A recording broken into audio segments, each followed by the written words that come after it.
Election commission میں سماعت کے بعد پریس کانفرنس کرتے ہوئے مسلم لیگ نون کے رہنما عطا تارڑ نے کہا کہ پی ٹی آئی نے بغیر سوچے سمجھے سنی اتحاد کونسل کو جوائن کیا۔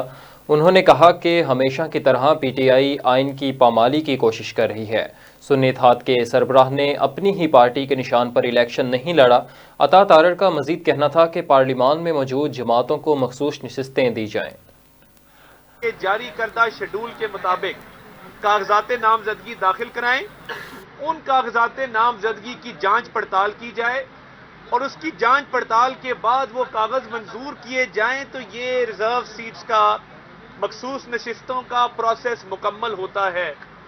آپ آئین کو بھی بائی پاس کریں، قانون کو بھی بائی پاس کریں اور پہلے دیکھیں صرف آپ کا اپنا قصور ہے کہ آپ کا سمبل جو ہے وہ لیا گیا۔ آپ الیکشن اگر قانون کے مطابق کرواتے، اس کی تشہیر کرتے، اپنے تمام ممبرز کو انیبل کرتے کہ وہ الیکشن پر پہنچ سکیں اور قانون اور آئین کے مطابق الیکشن کرواتے تو کچھ نہ ہوتا۔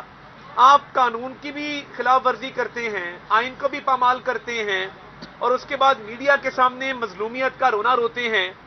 آج مجھے بڑا افسوس ہوا کہ علی ظفر صاحب اتنے سنجیدہ وکیل ہیں، اتنے سینئر وکیل ہیں اور وہ جو پارلیمان کے اندر پولیٹیکل پارٹیز ہیں جن کا رائٹ ہے وہ ان مخصوص نشستوں کے حوالے سے اپنی بات الیکشن کمیشن کے سامنے رکھ سکیں، اتنی برداشت نہیں ہے کہ وہ ہماری بات سننے کو تیار نہیں تھے۔ ہمارا رائٹ ہے، ہماری پارلیمان کے اندر پریزنس ہے اور یہ حق بنتا ہے کہ پارلیمان کے اندر جو جماعتیں موجود ہیں جنہوں نے مقررہ وقت کے اندر اپنی مخصوص نشستوں کی فہرستیں جمع کرائی ہیں کہ ان کو اس کے مطابق ان مخصوص نشستوں کا شیئر دیا جائے۔ اب یہ سنی اتحاد کونسل نہ پنجاب میں موجود ہے نہ نیشنل اسمبلی میں موجود ہے۔